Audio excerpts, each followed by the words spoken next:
Decora.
Well, greetings everyone, and welcome to this evening, this fourth installment in this series on ancient Egyptian energy science. Welcome you here in the loft. Welcome to you there out in Zoom land, and also people watching on the replay posted on YouTube. I guess I'll tell you what the theme is tonight, if you don't know. Tonight is called the Great, well here, Aliens in Ancient, oh no, that's not it. Aliens in Ancient Egypt. Wrong book. That's for another time. The Great Giza Power Plant, written by Christopher Dunn. Going to get into his work, his research, as well as a little bit of Nikola Tesla. So, tonight's talk is the fourth in the series that I've been doing. I'll just do a little recap. The first one that I did back in January was called Ancient Egypt Arising and Your Arising. And it's based on the idea that the consciousness, the understanding, the level that was achieved by the ancient Egyptians has to be re-achieved in our time. And this is based on some of the statements made by Rudolf Steiner, who talked about what took place in what he described as the third post-Atlantean epoch should now be re-arising in what is now the fifth post-Atlantean epoch. And so truly the ancient science, the ancient knowing, the ancient consciousness should be re-arising within our own arising. And that's what's going to help our arising of consciousness in this time, is to come to a greater appreciation of what they were doing back then, and to be able to understand it in a bit more of an objective way, with the objective consciousness that we have developed actually in the fourth post-Atlantean epoch, which was the Greco-Roman period. And then the second talk I did in February was ancient Egyptian architecture. And I started to lay out some of my thesis that hoping to culminate in a book called the key to the great living pyramid of Giza, that the structure of it is really based on the blueprint of the human being. But that's what was in the mind and consciousness of the Egyptians, was to, in ways, to replicate the functionality of the human and the anatomy that we have, and largely on the physical anatomy, but of course they were had quite a developed spiritual science that looked also at the subtle bodies. And then in the third talk I gave last month was ancient Egyptian ignition. That's right, you heard it right, ignition, where I looked at what was the nature of initiation as it took place back in those times. That's something I've been studying for much of my life as a student of spiritual science, is to understand initiation science, how initiation works, how it was played out in different cultures in the past.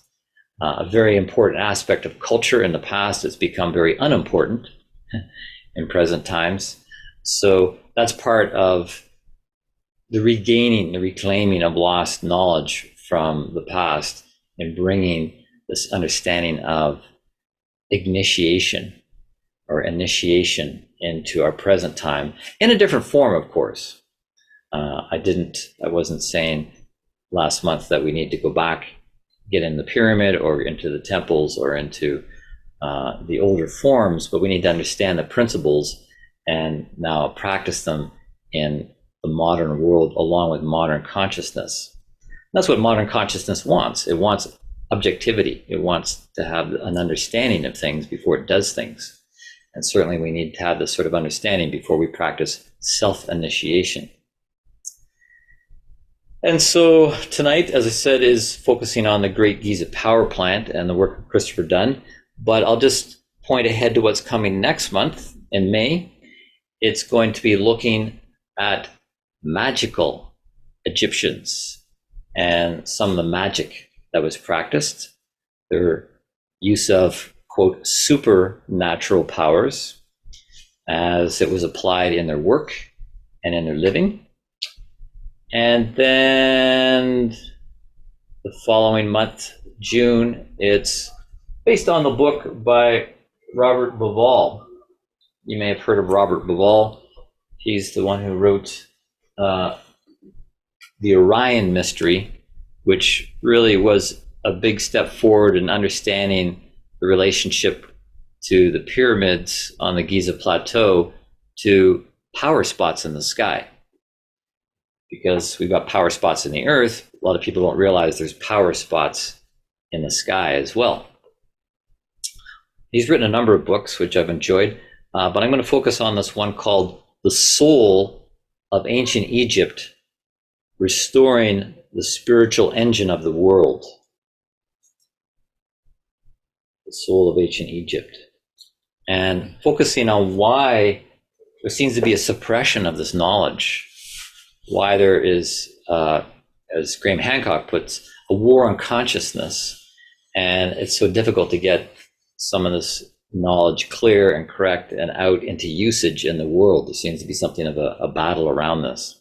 So I'll address some of that in what's really the last talk, but it's not really the last talk because I'm going to do another one in July 15th. It's going to be done outside Trinity Bellwoods Park in conjunction with a musical concert with my band called Shine, which we do funk and rock and blues and jazz and all sorts of cool stuff. That's July 15th, basically the same time, starting around 7:30 music, and I'll have a microphone and be able to do what I'm calling the Ancient Egyptian summary. It's going to be a summary outside in the park. So really looking forward to that. But let us now turn our thoughts to tonight's theme, this idea of the Great Giza Power Plant, based on the work of Christopher Dunn. This book came out in 1998, and he's got a second book out as well, I'll just make note of here, called The Lost Technologies of ancient Egypt, advanced engineering in the temples of the pharaohs. So we're all waiting to see if he comes out with a third book, because there's been more research and more discoveries and whatnot.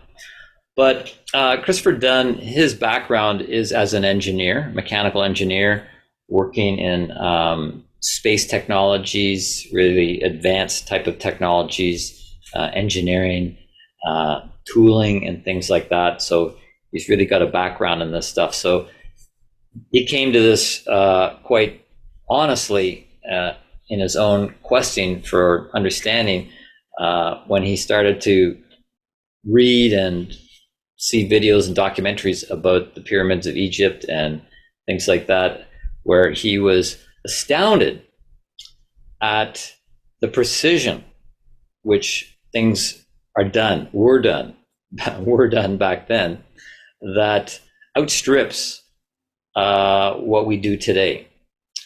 You know, for example, with the Great Giza Pyramid, it is 13 acres at its base. It covers 13 acres. And the leveling of its base is accurate from one end to the other within 7/8 of an inch. They planed it down, leveled it out. They figured out how to get this thing perfectly flat and solid on the ground within 7/8 of an inch. And Christopher Dunn, he started digging into the work of Sir William Flinders Petrie, who was basically one of the first Europeans to go there and to do extensive measurement of the pyramids and so forth. And so a lot of his work is based on Petrie's work. But another example of precision is within the descending passageway that goes from the entrance down 150 feet on an angle and then flattens out for another 200 feet on a horizontal plane. And the measure of accuracy of this is it's smaller than your fingernail.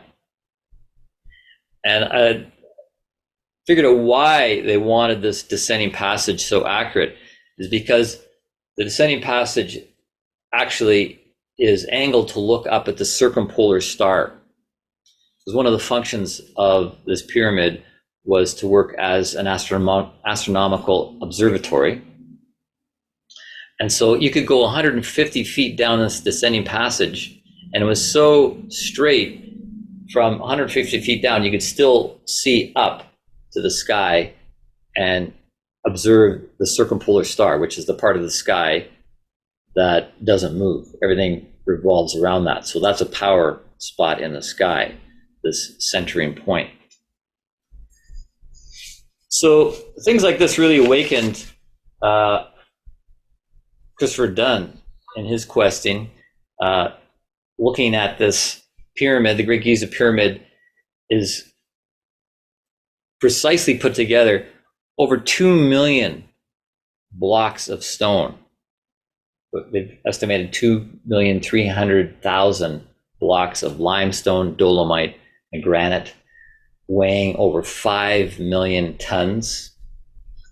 Some of these blocks are 70 tons in themselves, raised up 175 feet and put into place with incredible precision. Why? Why so much precision? With margins of error that today in our building of buildings are only 4%.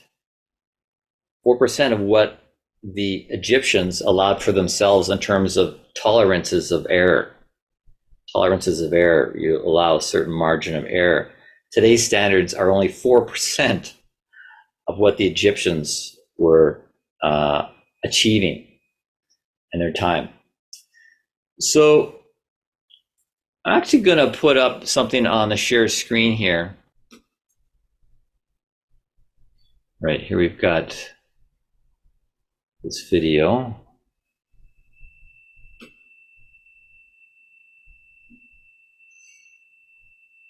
Showing it functioning as a power plant.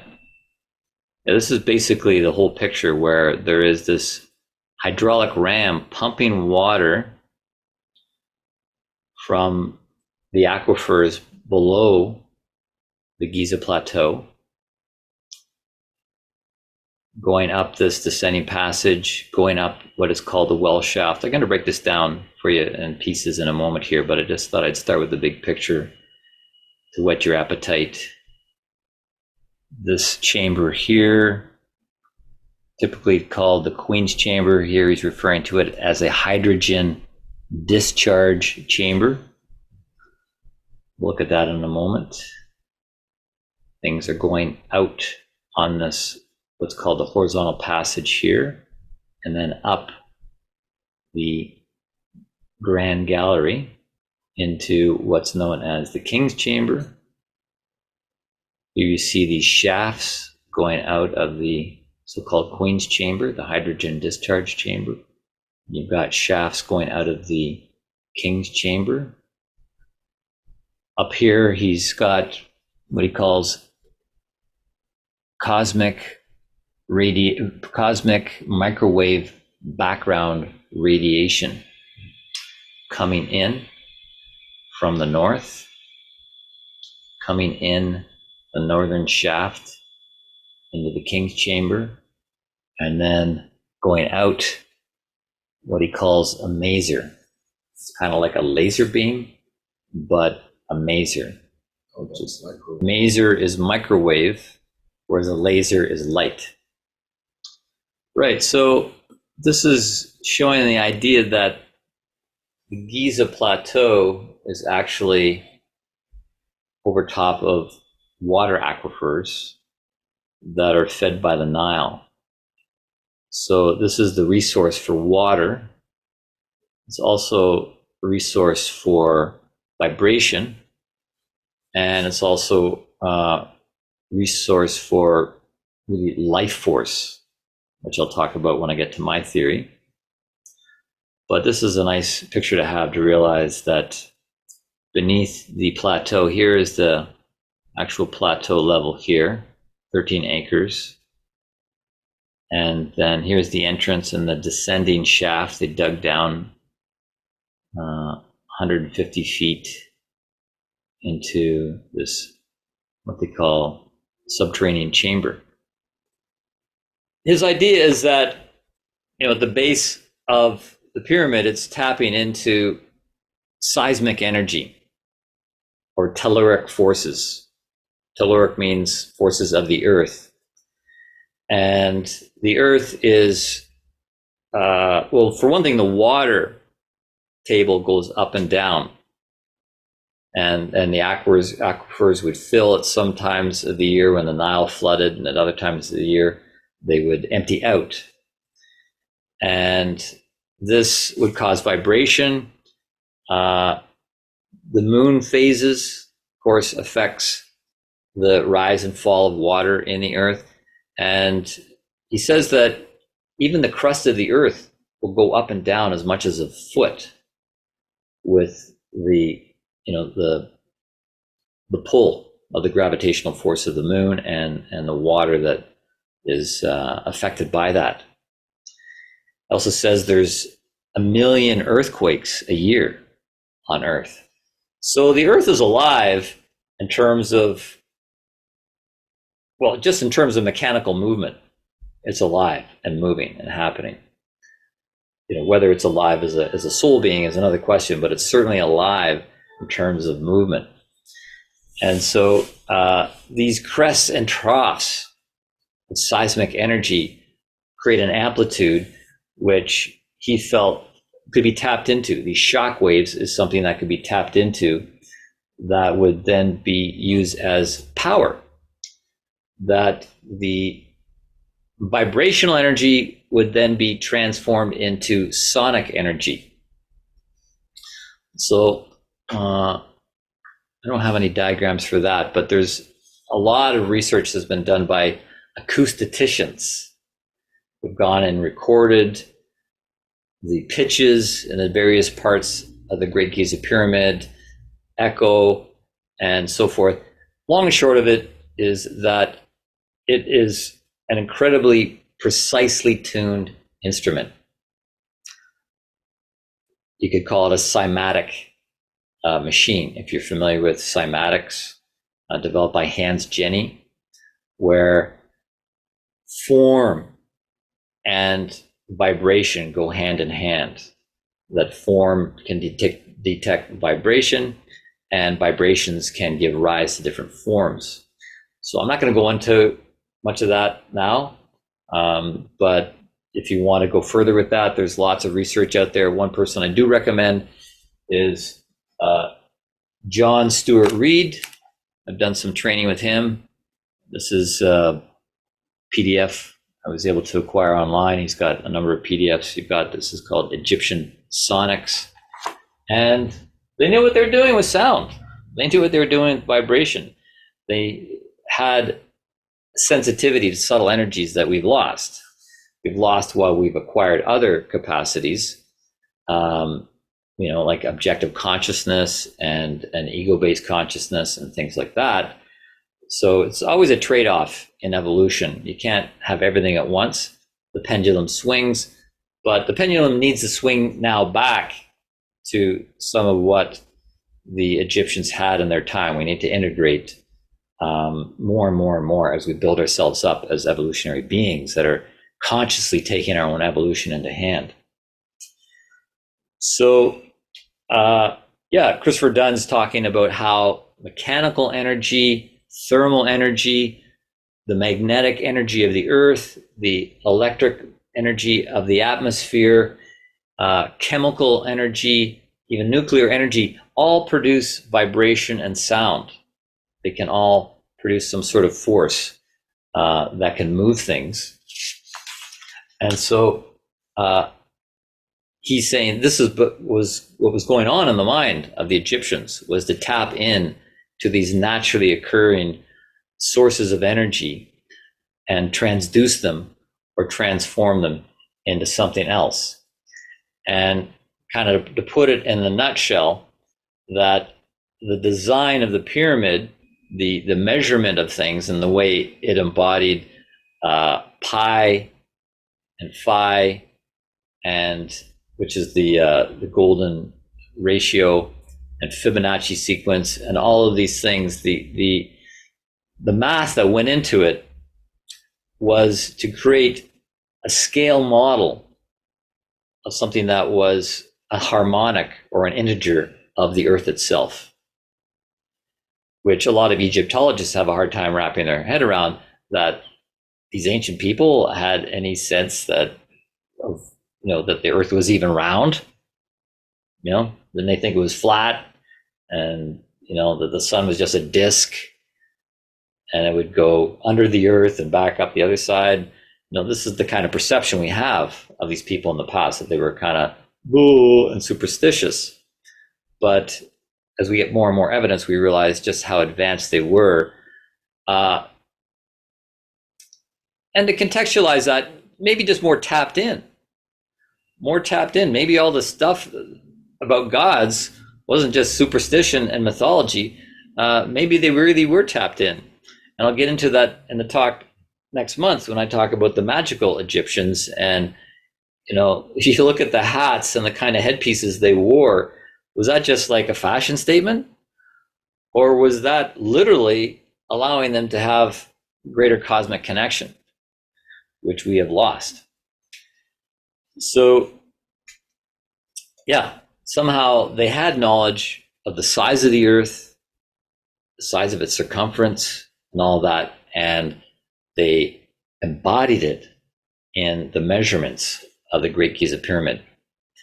And this goes along with the work of Nassim Haramein, the physicist, who I quite like to listen to, and perhaps you've heard of him, recommend his work, that we live in a holographic universe.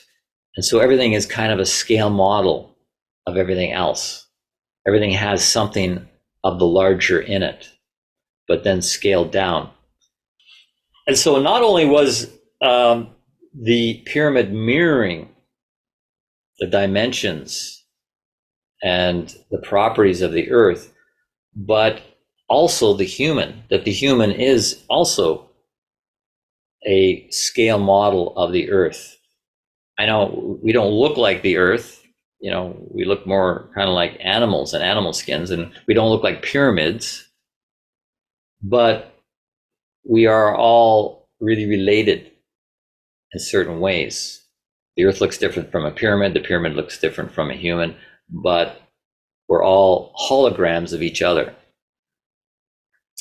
So before I go further into Dunn's work, I'm not done with it, but I just want to make mention to Nikola Tesla, who was working over 100 years ago on this sort of thing, and was, very interested in ancient Egypt and the pyramids and the science behind them.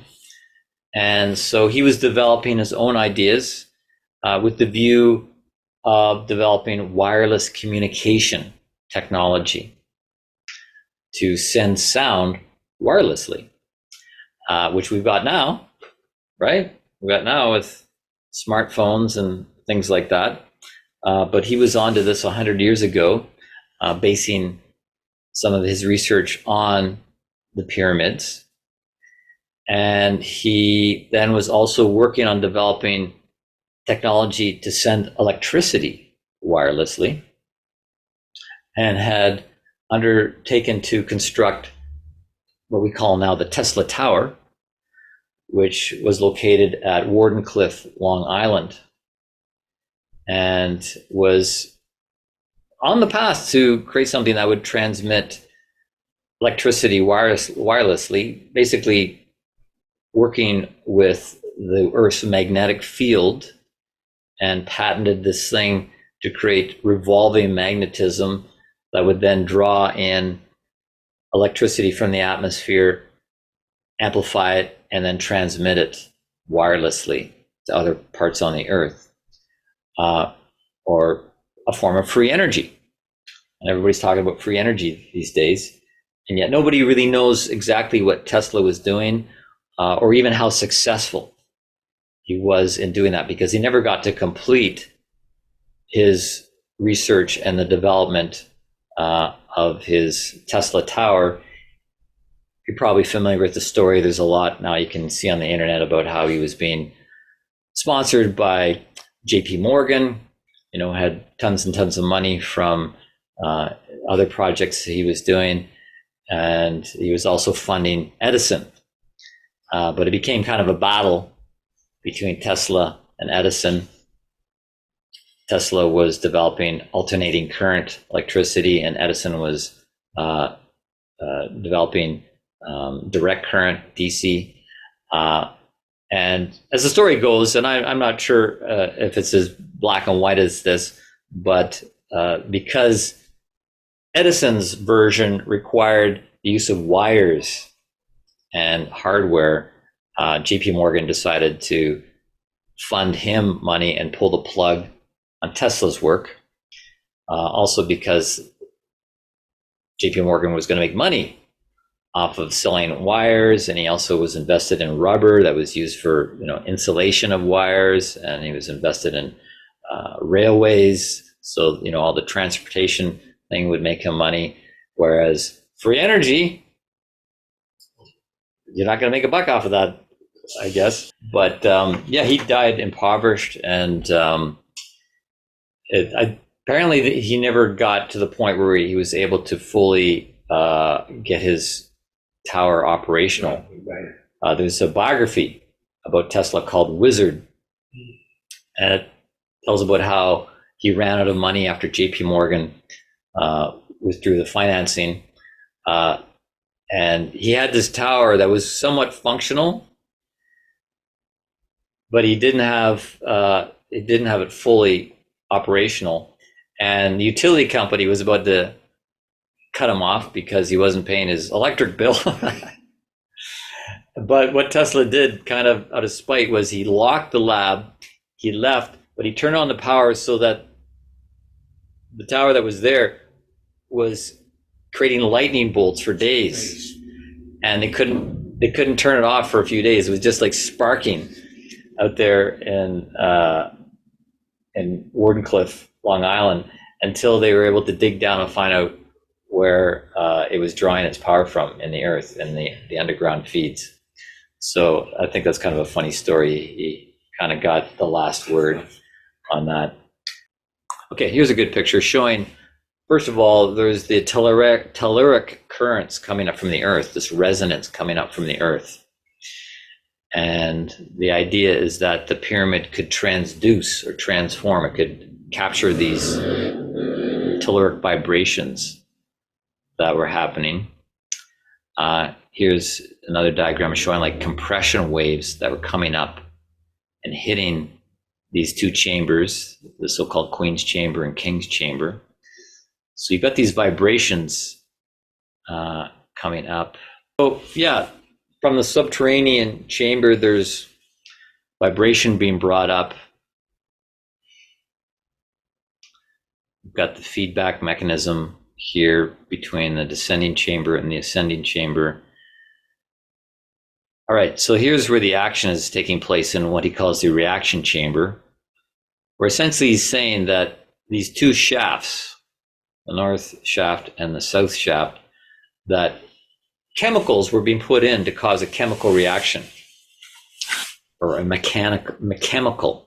Through Jesse? One of the shafts, there's a dilute hydrochloric acid, and through the other shaft, hydrated zinc chloride, which when mixed together would create hydrogen.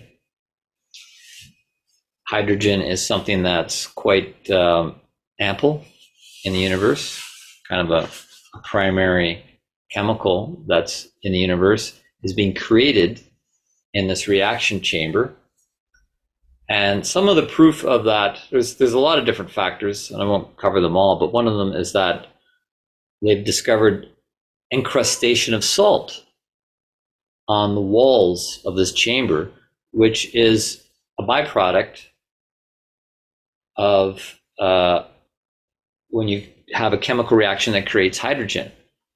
Salt will be a byproduct when it interacts with calcium. And of course, there's calcium in the limestone blocks of the walls of this reaction chamber. So it's a hydrogen generating chamber that would create hydrogen gas that would then move along this horizontal passage. You see there's a little step here. So any liquid would stay here while gas could travel along to what's called the Grand Gallery, which he calls the resonator hall. If any liquid were to get up here, then there's this drain. This is called the well shaft, which would go back down to the subterranean chamber and could be recycled. But here we've got this resonator hall. Very interesting architectural feature, which nobody can really figure out why they would build something like this. Okay, let's go now to look at the Grand Gallery. This long, narrow gallery that has a corbelled ceiling or corbelled walls that get narrower and narrower and narrower on both sides. And he feels that within this gallery, they had constructed what's known as Helmholtz resonators. Helmholtz resonators. A Helmholtz resonator is something that will be affected by another vibration, and it will prolong the vibration and create more vibration, sound, and so forth. He uses the example of a pop bottle. If something moves across the mouth of a pop bottle, it creates sound vibration. And a Helmholtz resonator generally is a spherical object, a hollow spherical object with a hole in it. So if you had wind going across the mouth of the sphere or some sort of vibration going across the mouth of the sphere, it would prolong the vibration, would amplify it and actually make the source of the vibration go longer than it would normally go. So in the Grand Gallery, he's saying that there was a series of Helmholtz resonators interspersed with tuning forks. So you see these two arms, Helmholtz resonators interspersed with these tuning forks. And this picture shows them going all the way. Well, they're going up, but they're also, this is a better picture of the side view, where they're stacked. And there's actually 27 of them. There's actually 27 that are left. I mean, of course, none of this stuff is left there now, but there's holes in the blocks that line the Grand Gallery where these could have been held. 7 stacked for 27. Kind of like a spine with, you could say, even sort of chakra things that would transduce vibration to harmonics of itself. So what he's saying is that the hydrogen generator would produce hydrogen gas that would move out through the horizontal passage and then start to ascend up this Grand Gallery, floating up to the top where it would get more and more compressed. So the hydrogen itself would be vibrating. It would get hotter and vibrate and move up this passage. Now, we haven't really talked about the King's Chamber. Let's talk about that, because it comes up to the top of the gallery and it goes through what's called the antechamber, just a small passageway. He calls it an acoustic filter, which I'll mention in a moment. But in this so-called King's Chamber, which is kind of shoebox shape, well, it's actually the same proportions as the sarcophagus that's in it. So you've got a sarcophagus that's certain dimensions, and then the room itself is a harmonic of the sarcophagus. And then above you have what Egyptologists call the relieving chambers. There's 5 of these chambers above, they say, is relieving the weight from above. But I've read things about that, and it's not really relieving the weight, as they say. It would to a certain extent, but everything's multi-purposed in the design here. It's got multiple functions. So it may be relieving some of the weight, but it's really more about resonance. And one of the things that really substantiates that idea is that these relieving chambers are made up of a series of granite blocks. They're kind of like keys on a piano. That's the way I think of it. That each one of these layers is made up of a number of different granite blocks laid side by side, and they're perfectly smooth on the sides, the ends, and on the bottoms, but they're rough on the top. And what he feels the reason for that is that they were tuned, that they were able to chip them so that they actually vibrated at a particular frequency. And the sum total of all that is that he says this chamber with these resonant chambers above are tuned to the F sharp chord. And F and F sharp, if you subscribe to the idea of notes and chakras and whatnot, is really the heart and the thymus. And that's my perspective on this, that this chamber correlates to the heart in the human anatomy, and the thymus and the vocal cords, or the larynx. I'll get to my theory on this in a moment, but just want to finish off what he has proposed here in the Giza Pyramid power plant. Oh yeah, here's actually the Queen's Chamber. This is I'll just look at this briefly here. This is where he said the hydrogen gas was being created.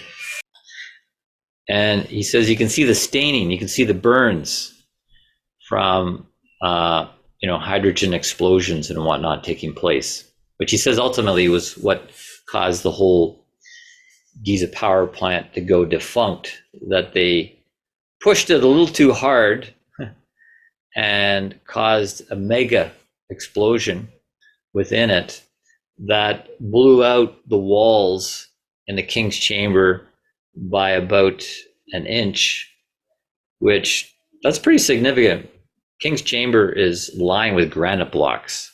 Queen's chamber is lined with limestone, but the king's chamber is granite blocks, and they all got expanded by about an inch and also caused cracking in the granite blocks above the in the relieving chambers. So that's what some of these brown spots are. It's the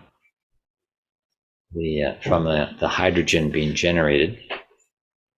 So to finish off what Christopher Dunn was saying, and this is based on some of Robert Bauval's work, that there's an alignment with particular power spots in the sky, which is something that I really like as an idea. I've trained in biogeometry, done the advanced training, and in biogeometry you learn how to tune into power spots on the Earth that are created by geographical configurations or ley lines, water, aquifers, crossings, things like that. There's different places on the Earth that are particularly amped up in beneficial energies. There's places that are also amped up in detrimental energies, but in biogeometry you learn to distinguish the difference.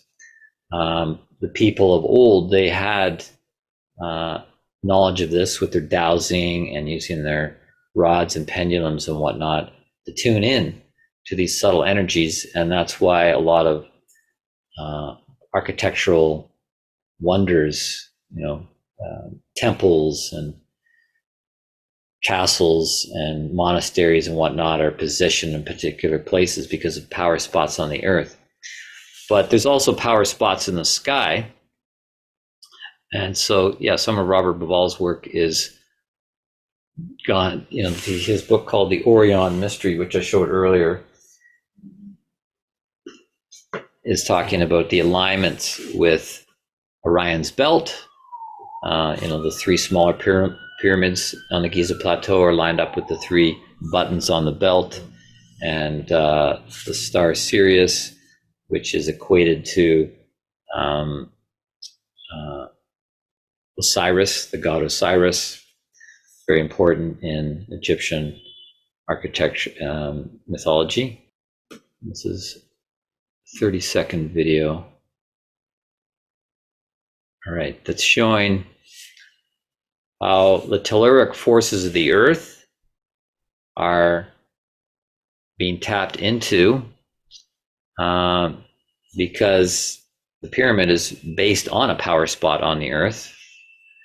It's actually over a water grotto that existed even before the pyramid was built there. And then this ram pump is pushing water up. It's pumping. The ram pump is interesting. It's works partly on pressure, but partly on capillary action. And so the water that's being pumped up would be transducing you could call it the resonant vibration of the Earth. The Earth has its own, there's human resonance and other resonances that are really, you could say, the mother heartbeat. And so that's being pumped up with the water. And then as it goes up the well shaft, this hydrogen discharge chamber is doing its thing, as I just explained. The hydrochloric acid coming in on the one side, and the zinc chloride on the other side. creating hydrogen. And the hydrogen would move along as gas, this horizontal passage would start moving up the Grand Gallery, causing these Helmholtz resonators to resonate and transduce the vibration even more. And as the gas would rise up in the core-built ceiling of this passageway, there'd be even more compression. Then eventually it gets to the top and has to go through this small passageway, so even more compression. And I didn't really touch on it too much, but in this antechamber, Christopher Dunn says that there was baffles, or cams as he calls it, that would allow them to tune the frequency of the hydrogen gas that's passing through this narrow passageway of an antechamber into the so-called King's chamber, or the resonance chamber, or the place where they did the initiations, when this was functioning as an initiation temple. But it would also get the resonance chambers above. As I mentioned, there's 5 of these chambers with like piano keys above this chamber. They would get vibrating.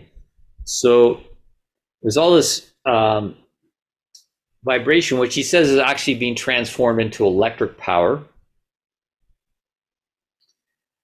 form of a subtle electric energy.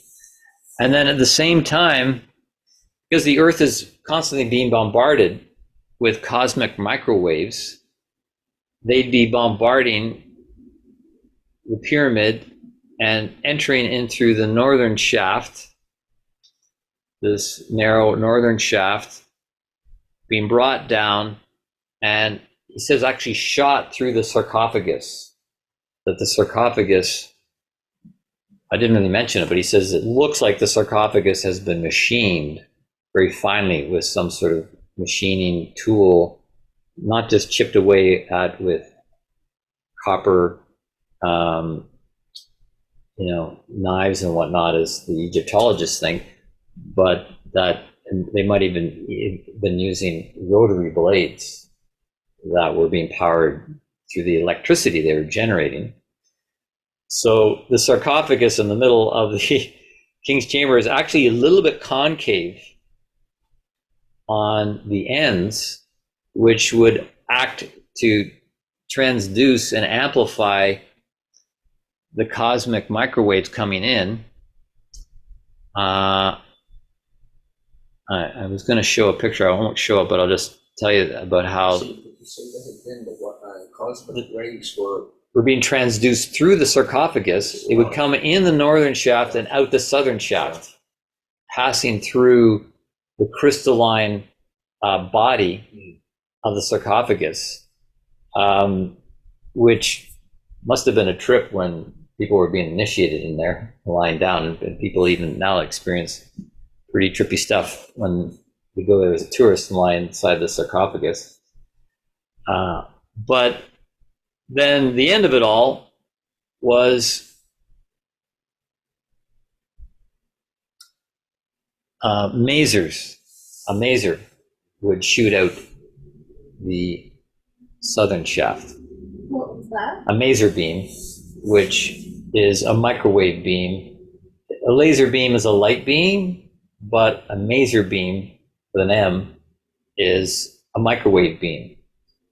So at the end of all this stuff, I mean, the work that went into this and the ingenuity that went into this was so it could produce this maser beam at the southern shaft, which that of course begs the question, why? What's that all about? Was it powering their hair dryers and electric cars and things like this?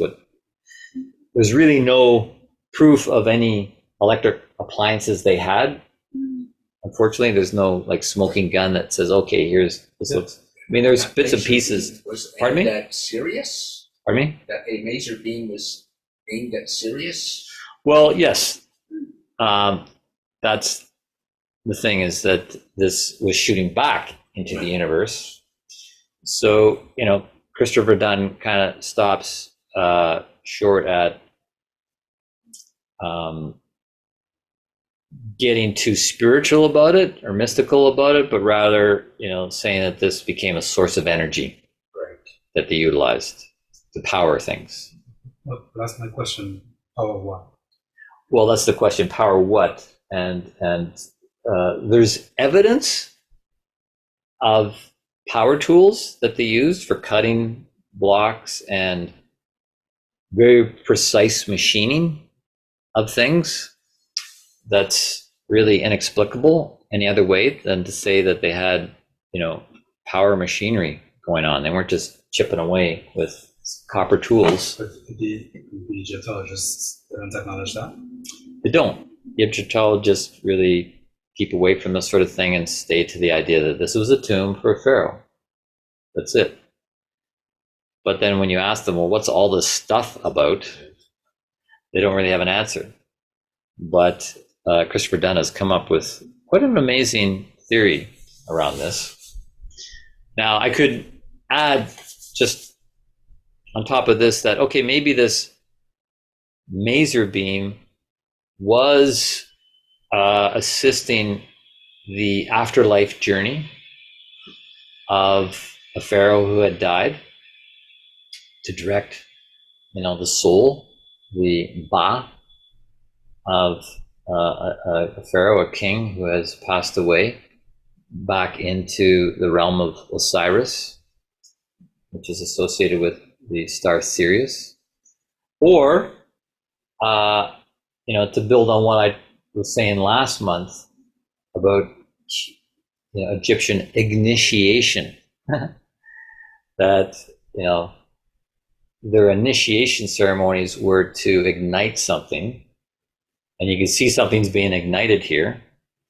Something in the middle is being ignited, and that's exactly what the word pyramid means. Pyramid, pyra, fire, mid, fire in the middle. That they were igniting, hydrogen gas and creating, electric fire and cosmic fire being brought in and shot out. So this could support the initiation practices.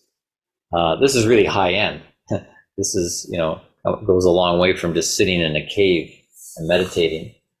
But as I said last month, they were inducing out of body experiences, astral projection and, near death experiences. That's what the temple initiations were about. They were often 3 days and 3 nights, where temple space was held by temple workers and a hierophant, and the initiate would be put in the sarcophagus, and through toning and chanting and mantras and singing the Book of the Dead and things like that, the initiate would be projected out of the body. They'd have high experiences and high levels of the astral plane that would be imprinted upon them, and then they would come back after 3 days and be transformed, and you could say upgraded. Their evolution was highly expedited, and it's like, okay, you can be the next pharaoh, you can be the next hierophant, you can be the next leader. This is how they protected their society. They really worked hard at having their leadership evolve to a very high degree, so they had a high connection to the spiritual guidance that could guide their society. And that's kind of what we're lacking in today's world. How I take Christopher Dunn's work and unfold into my perspective of things as a living structure. And I suppose the electrified environment of the King's Chamber would really draw in the cosmic microwaves. Maybe it's that subtle electric energy that the cosmic microwaves piggyback on. And went through the sarcophagus and out. Yeah. Okay. Yeah, the sarcophagus was like, it's granite, so it was like a crystal antenna that would, or like a crystal transceiver. Right. It would receive and then transmit back out. This is so high end. This is really exciting. But let me just add to this now some of my own perspective that I am putting under the title called The Key to the Great Living Pyramid of Giza. And that is that it wasn't just a machine. It wasn't just a mechanical or mechemical machine to produce power and energy to power dishwashers and flying cars or whatever. But as I said in my first talk, that the Great Giza Pyramid is at kind of the quintessence of eons of evolution of architecture that was developed to support the number one imperative of human evolution, which is Consciousness. thank you, consciousness. The number one imperative of evolution is not our physical development, not our life force development, not our personality development, but the unconsciousness that is embodied in all of those things. And so I work a lot out of Rudolf Steiner's ideas about the threefoldness of the human being. And that's kind of my starting point.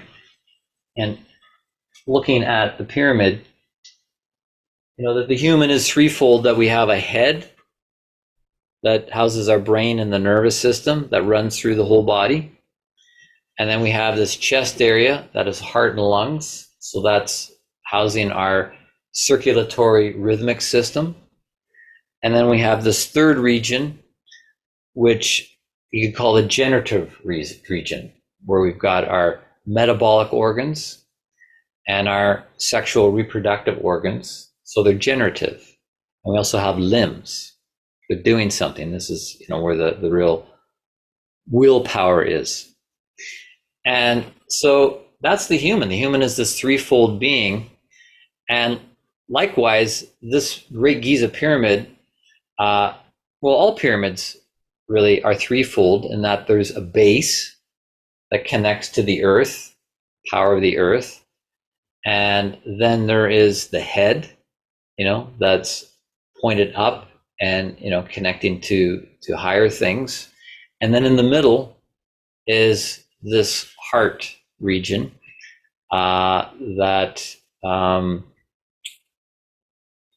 is really the center of ourselves, to put it simply. And I'm just going to show you this favorite thing of mine I picked up a couple years ago. I saw it in a shop down here on Queen Street, and it's a threefold pyramid. You've got the capstone, you've got the middle area, the pyramid, fire in the middle, and then you've got the base. So, as I said, we're threefold. If you think of the bottom part as the generative part, the pyramid is connecting to the aquifers, the River Nile, the power of that, the vibration of the earth that was really, what got the whole thing going. That's what they were tapping into in the base. So that's representing really our metabolic and reproductive organs. So, you could say that the base of the pyramid was really bringing life forces up from the earth into the pyramid through the water, through the vibration. Now going to the other end, a brain. Okay, so did the pyramid have a brain? Well, yeah, it actually had a neural network that ran through the whole pyramid, because the pyramid was generating electrical current. And we know that's what the brain and the nervous system runs on. It's, electrical current running through the body.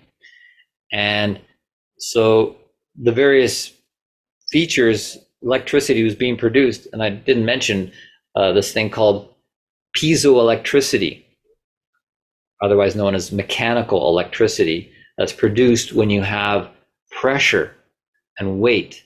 And there would have been tremendous weight in the pyramid with all these granite and limestone blocks piled on top of each other, producing these piezoelectricity. And the precise alignment between the blocks would actually be where the electricity would move. The cracks between the blocks are like the nerve fibers running through our body. So in effect, the whole pyramid was functioning like a brain.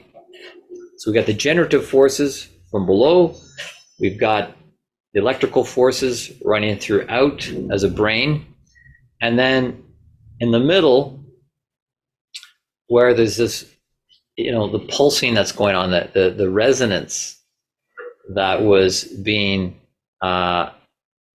developed, first of all, in the Queen's chamber. Well, the Queen's chamber is actually part of the lower part, because it's like a stomach.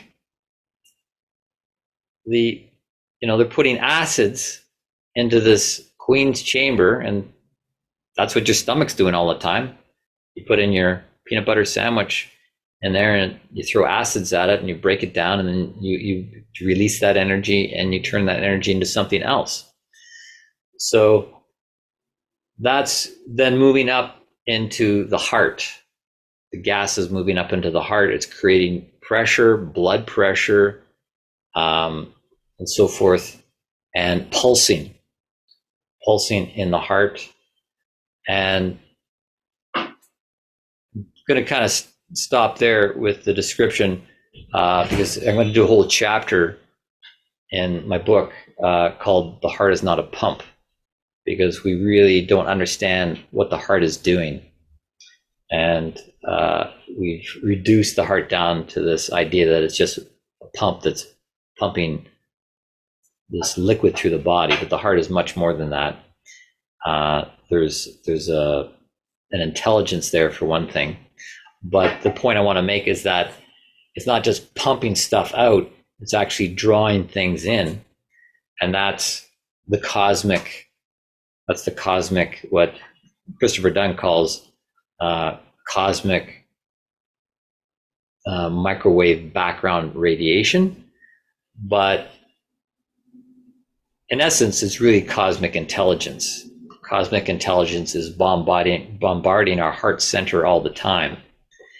And this is what we need to wake up to, is how to take in that cosmic intelligence through our heart and come alive with cosmic intelligence, and then allow that to go back out into the world.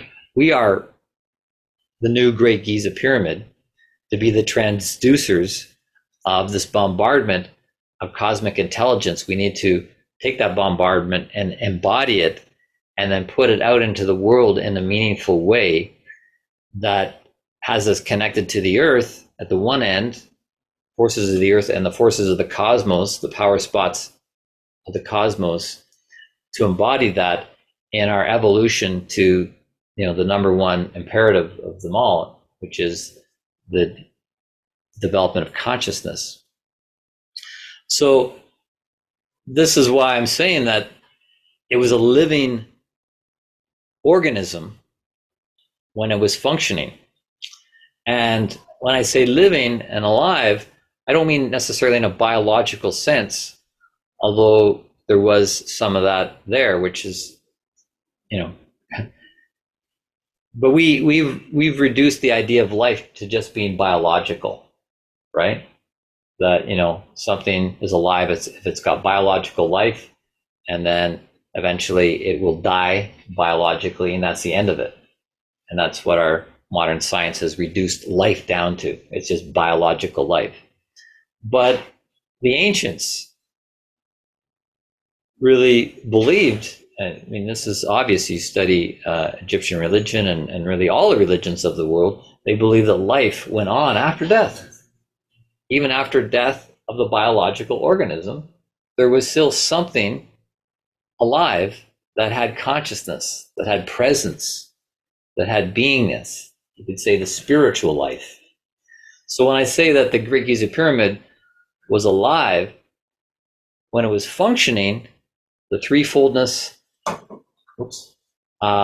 that it actually became the embodiment of spiritual consciousness. And so when people were being initiated in there, they were coming more alive in terms of their spiritual consciousness. They were connecting to, well, I'll put it this way. They were connecting to the threefoldness of cosmic intelligence, that they believed that the divine being had a will, that it had thoughts, and that it also had feelings. And I didn't say that when I was going through the threefoldness. I was talking about the brain, and the physical heart, and the generative organs. But the physical part really supports something of a higher level in terms of thoughts, feelings, and will, or intentions. Right? You've got a brain, a heart, and intestines, but you've also got thoughts, feelings, and intentions. And so when a person, when the pyramid was functioning, it was really an embodiment of divine thought, feeling, and intention. And when people were being initiated in there, they were being embodied with the divine thoughts, feelings, and intentions, which would expedite their evolution and make them an even more valuable member to society.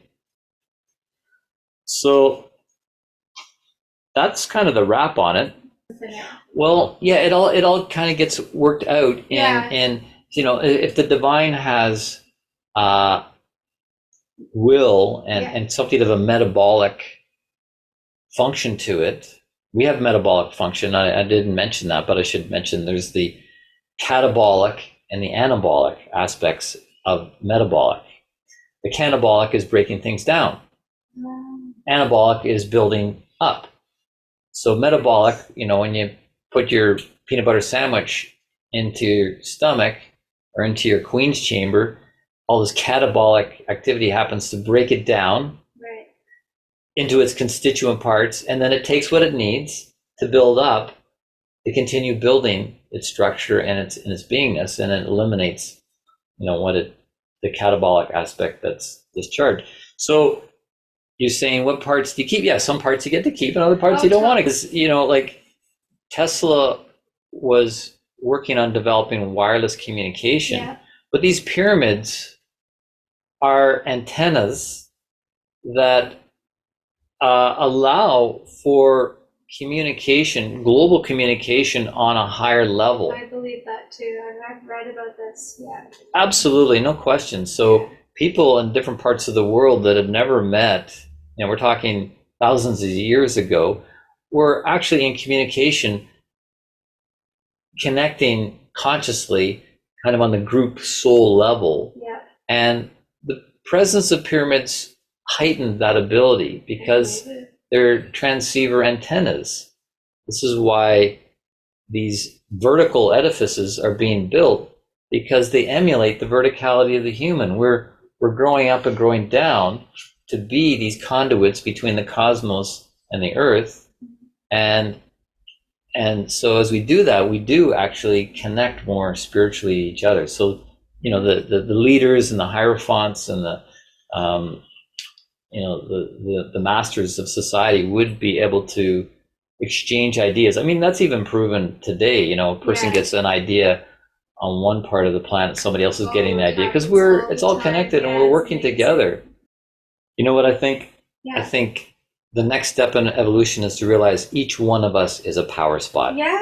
Each one of us is a hotspot. I get this. That we are the new number one wonder of the world, Yeah. and that the building of these external edifices were part of the evolution. We were externalizing. This is my thesis, is that, you know, they built the pyramid, this Great Giza Pyramid, based on the blueprint of the human being, Yes. because they really understood the human being in its physical form, in its soul form, you know, the different levels, and they put it all into this incredible edifice. And now we have to understand it for what it really is, so we can understand ourselves better and be the new Great Giza Pyramid.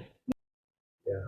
Well, I want to repeat, we are, you know, we need to have our golden capstone on. We need to think golden thoughts Yeah. and do work in a pure way to bring in the cosmic radiation and generate golden energy in the heart center and produce gold for the world. So that's where my work and my teaching leads, is how to live like this pyramid, working with the generative forces, the heart forces, the brain, and you know, to take it one step further, like it actually had the physical body, but it had a ka body, or you could call it the chi body. They were producing chi, the life force, and then the astral body, because of its alignments with power spots in the sky, it actually had what's known as an astral body, or what the Egyptians called the Ba. You know, this is where we get the term Kabbalah, the study of the Ka and the Ba-La. So it had a Ba body, so then it could ultimately be the embodiment of divine consciousness.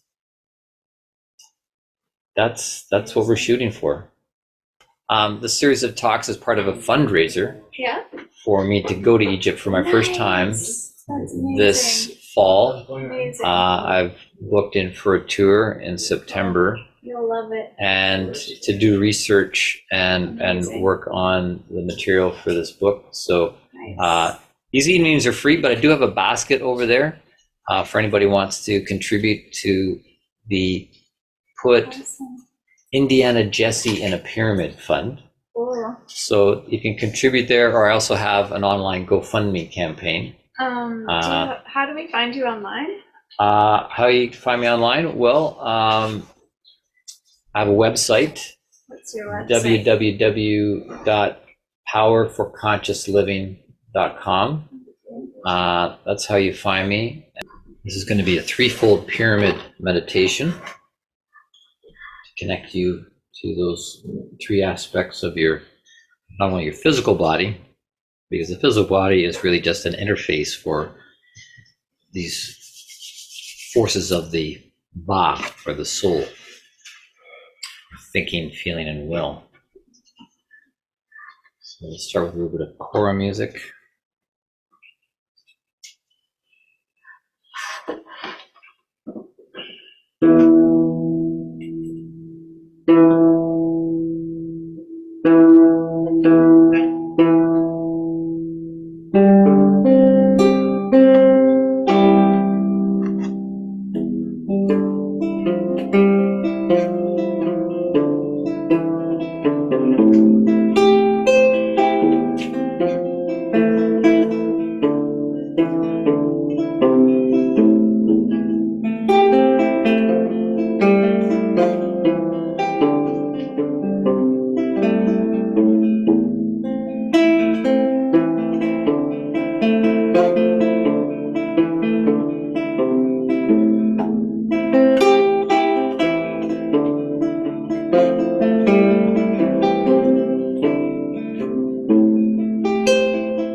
Bring your awareness to the center of centers, your heart. So with eyes closed, relaxed. Be with the sense of rhythm at this center point of your being.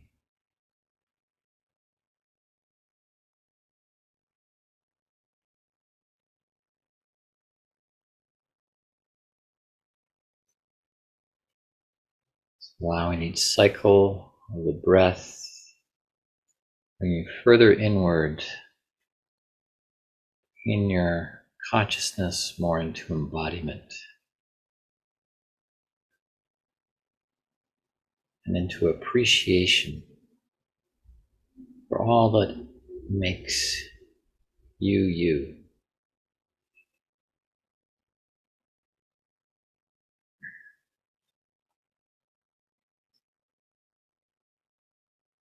Feeling gratitude in the center, knowing that you can move out and expand beyond the center with each beat of the heart, each cycle of the lung.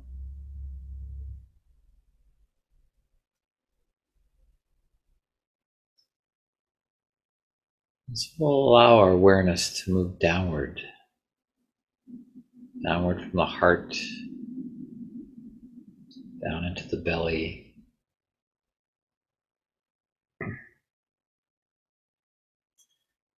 moving down into the generative area of your being, giving thanks for all the work that it does unconsciously while you're asleep, while you're dreaming, and even while you're awake.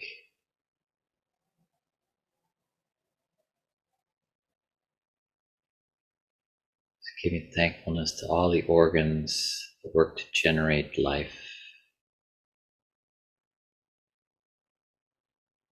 organs that work to break down things that you consume, breaking down into their constituent parts to be utilized in building you up.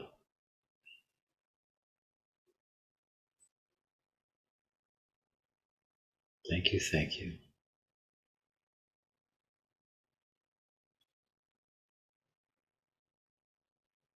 Moving awareness further down, right down to the base of our spine, down through our sexual organs, and down to our rectum and anus. I work so hard to eliminate the things that we don't need, giving them back to the earth. Give me thanks for those parts that discharge things out of you that you no longer need.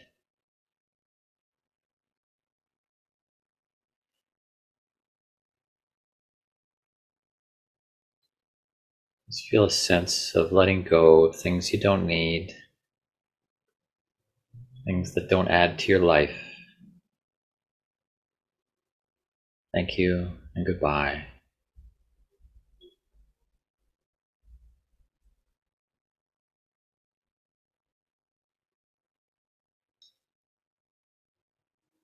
Just feel how our body and our soul work for us.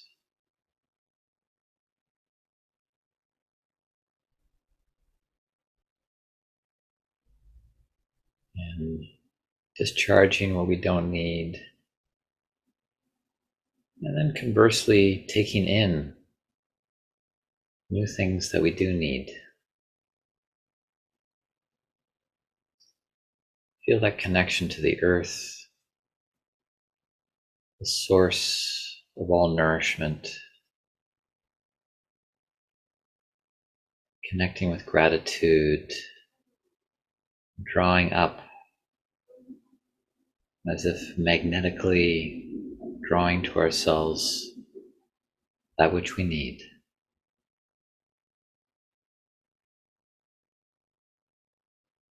Thank you, thank you.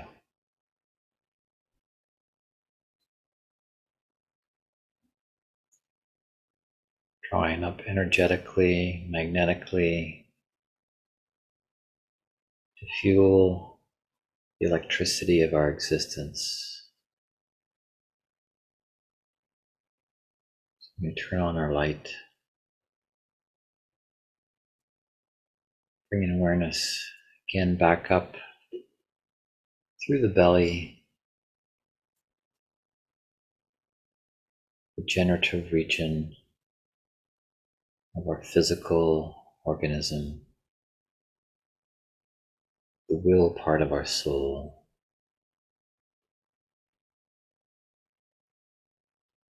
coming back into our heart center, center of centers, being with the life breath.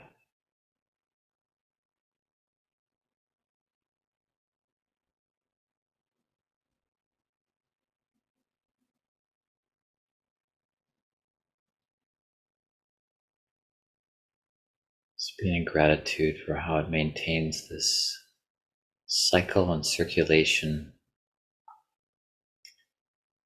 based upon divine geometry, architecture, or what we could call heartchitecture.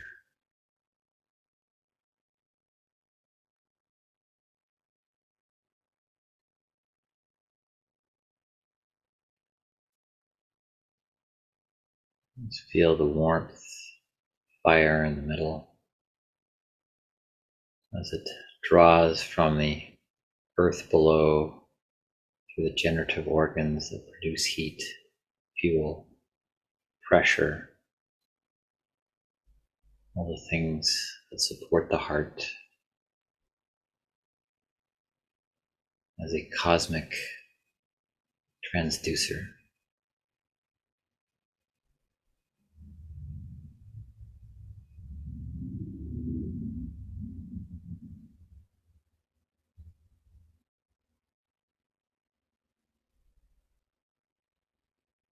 Now letting awareness move upward,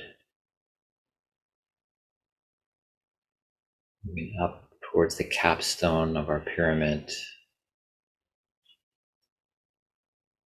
moving up through the thymus, larynx,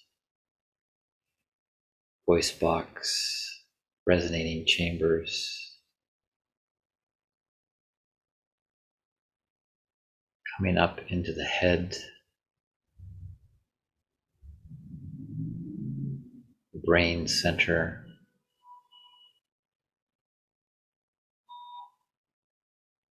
feeling gratitude for how this center of intelligence rests upon the other two centers that produce life, produces rhythm. The brain can function with its electrical circuitry,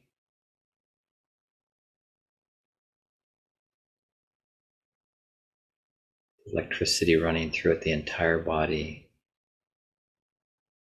through the neural passageways, sending and receiving information.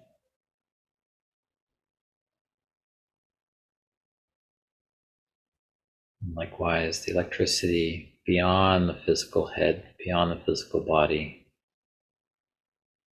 connecting to the electric universe.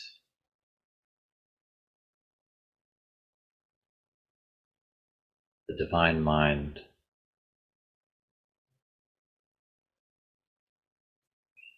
With great reverence and veneration, connecting to the thoughts, feelings, and intentions of God's mind.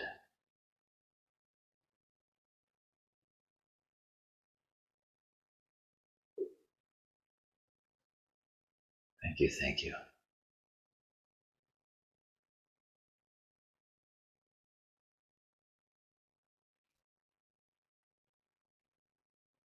And feeling these three centers working together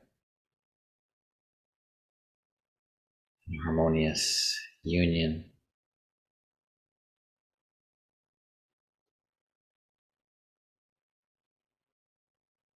Balance and partnership.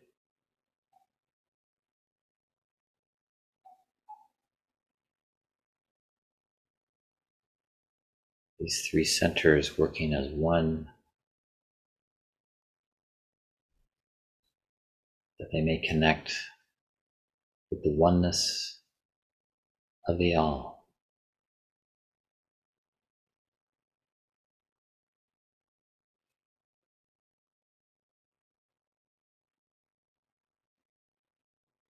Gratitude, standing in sovereignty as your own personal pyramid.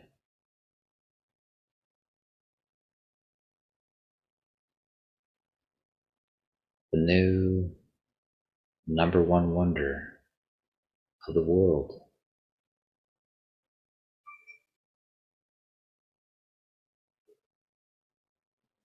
The ultimate development of all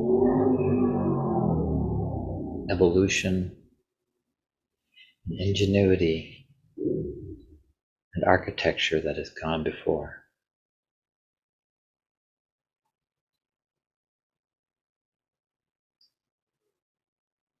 Standing in the sublime revelation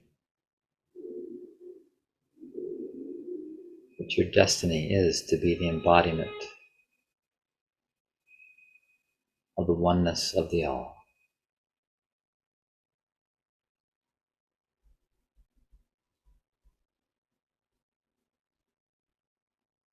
And through that personal sovereignty, enjoy unity with all the other embodiments of the all.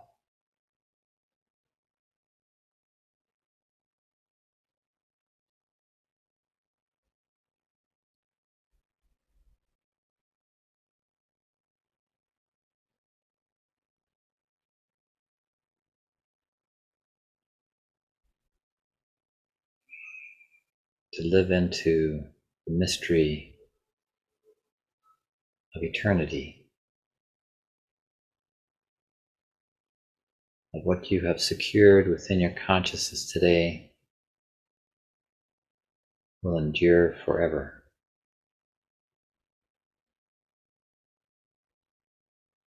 If you so will it, feel it,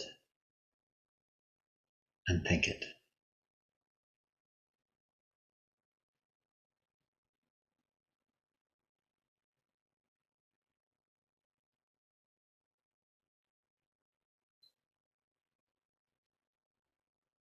Just being with the vibration of these thoughts, this meditation, taking some moments in silence to be in your own sense of gratitude and reverence.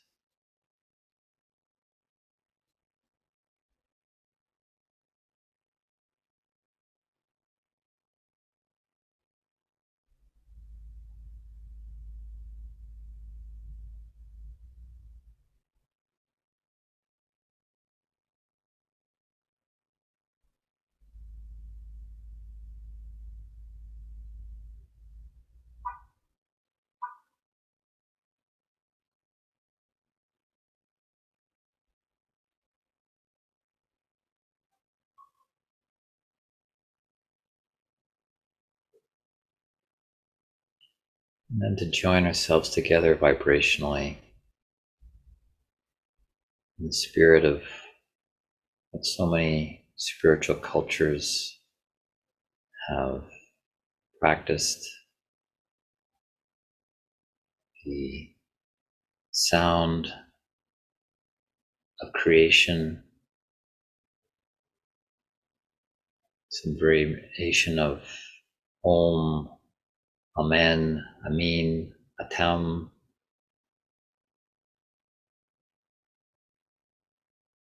all embodying that holy sound of creation.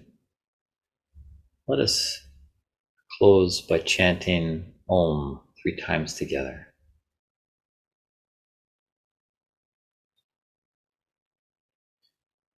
Starting with an exhalation to empty oneself, empty the head, the heart, and the will.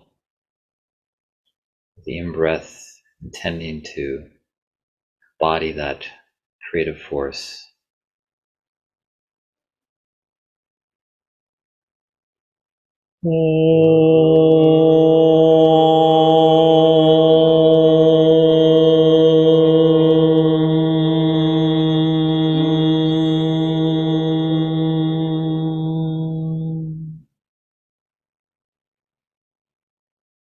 Again, in breathing.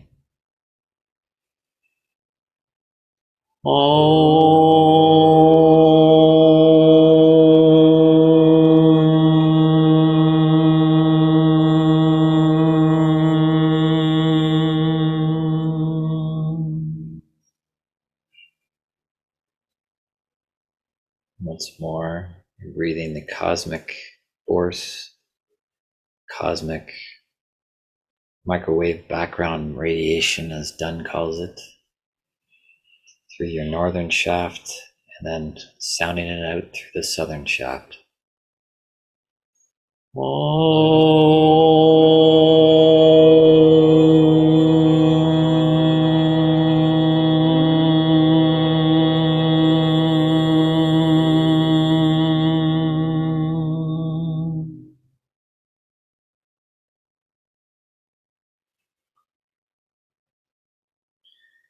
You can cross your arms over your heart center to just bring a closure to your Kaaba aura, sealing in the goodness, sealing in the godness, feeling yourself, feeling our circle here and virtually, as well as globally and eternally.